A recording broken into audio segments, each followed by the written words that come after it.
Trump is about to lead a red wave sweeping across America. The focus for the next 4 years in the United States is just 2 words. Everyone knows that the United States has 3 branches of government, but it's also possible for all 3 branches to be concentrated in one person. The White House, both houses, and the Supreme Court are all under the command of the leader, reminiscent of Roosevelt's era. The other swing states are also under his influence. Taking this down is an event even more exciting than the year 2016's great victory. Harris even lost the supplementary ballots, and the Republicans in the Senate already have more than half. After the year 2025, the name can be changed to MAGA. 5 Kennedys have faced this fate. Soon to be announced to the world, the truth about Epstein's suicide. King Dong will pursue it to the end. The crimes of indulgence on Lolita Island will be punished. King Dong will pursue individuals accurately. The unjust cases in Congress will be overturned. The ordinary saying, where there is a will, there is a way, holds true. With determination and sacrifice, success is ultimately possible. The heavens do not let down those who work hard over time. Those prominent political figures on the list are waiting for big revelations, not for anything else, but to take down those establishment elites who have been manipulating the United States for years in one fell swoop. It is best if the voting is interrupted. Rednecks battle black gold ghosts, and LGBT madness is organic. It's a pity that the ideal script everyone envisioned didn't happen.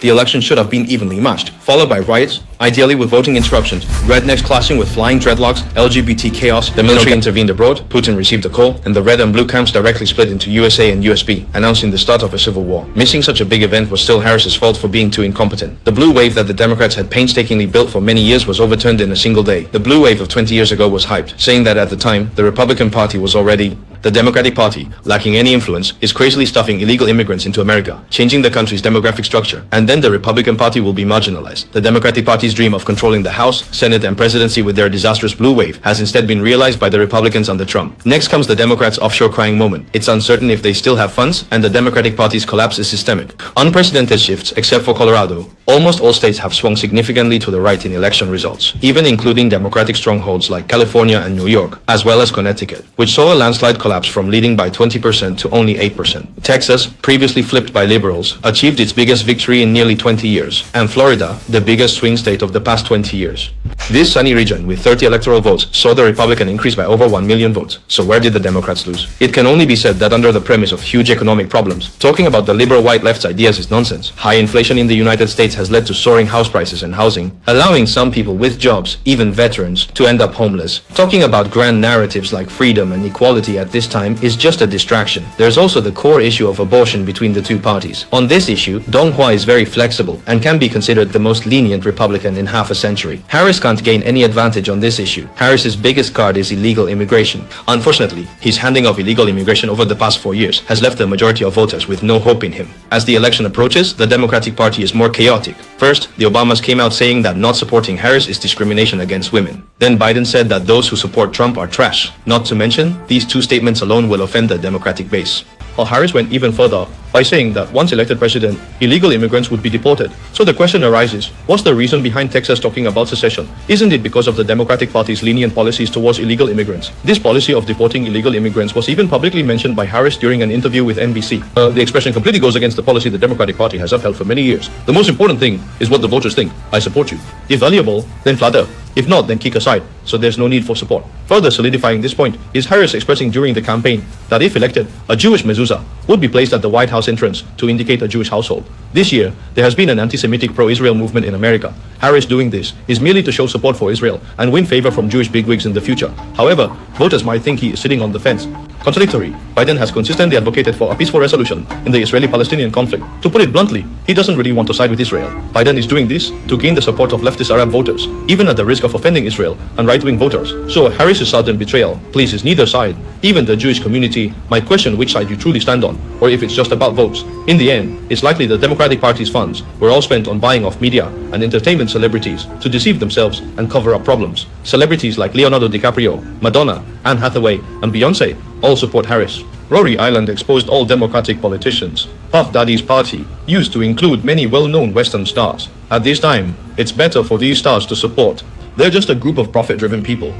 Whoever swims naked is embarrassed. Usually, these LGBT black golders seem powerful, with people like Biden and Hillary even kneeling to show respect. But in critical moments, they're no match for the power of the red envelopes. This only proves that these people have no values and are just a bunch of profit-driven individuals. In the United States, companies like Microsoft and Wall Street don't have an independent Musk who can shake up the Democratic Party. What they call diversity has been rejected by the vast majority of Americans, as no politician or economist wants their son to become a daughter. So what they advocate as diversity is actually just a facade of imperialism, covering up increasingly interwoven social contradictions. But in the process of responding, they also fought for the homeless homeless, to the point where they can't afford to eat.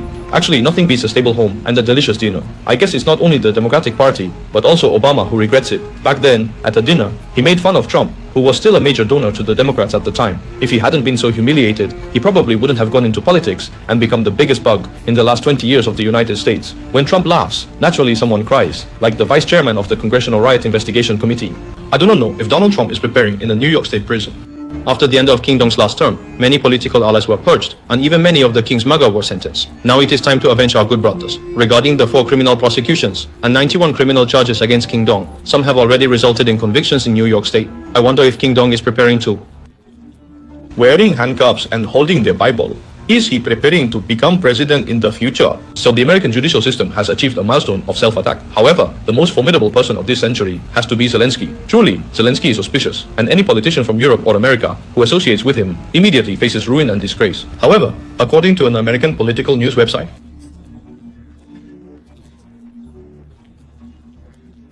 on November 6 local time, 2 informed US government officials revealed that the Biden administration is preparing to quickly disburse the last installment of nearly $60 billion in US security aid to Ukraine before the inauguration of the newly elected President Trump.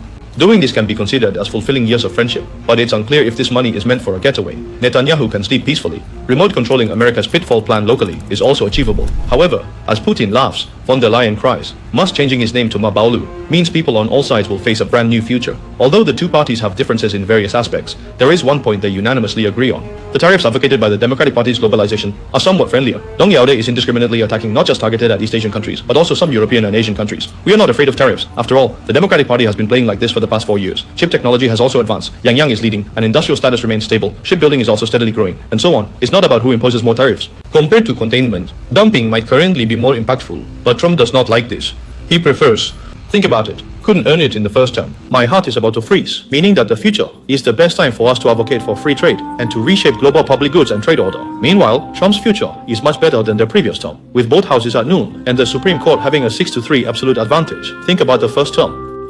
Washington, what he always wanted, could not be achieved. The Russia scandal made him infamous, which is why his first term also embodied the internal situation of America's 2 islands, and why after Trump's appearance, the United States is declining so quickly because both parties are desperately exhausting their energy on guarding against and undermining each other. Of course, they are capable of internal strife because both parties are evenly matched. The Democratic Party is now in disarray, while the Republican Party is overwhelmingly dominant. The damage caused by internal fighting will continue to decrease unless there are still 3 months until officially moving into the White House. It is also a key moment for the Democratic Party to turn the tide. It stimulates the mind to think if the Democratic Party still has the will to fight. But it cannot be denied that the Democratic Party is indeed too lousy. All its energy is used to win over the powerful, to solidify the hierarchy, while deceiving the grassroots people and creating divisions. The Democratic Party seems very afraid of these grassroots people. So there are various organizations dividing the conflicts between different groups. A Rolex Island connects the political circle. Dema controls a party with celebrity endorsements to take the stage and speak out. Can only use some ideological topics.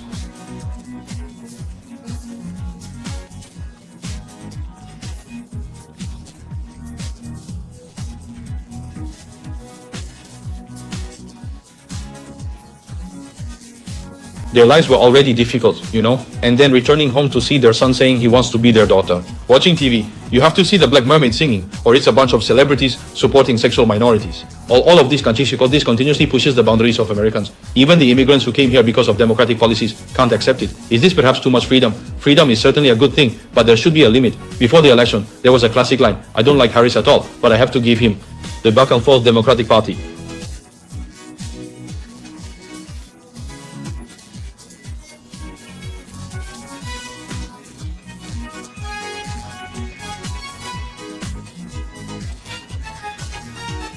Recently, according to NBC's media survey, in this election, 34% of Americans regard democracy as the continuation as a core consideration. American conservatism has been low-key for so many years, and this outbreak will be more severe than before.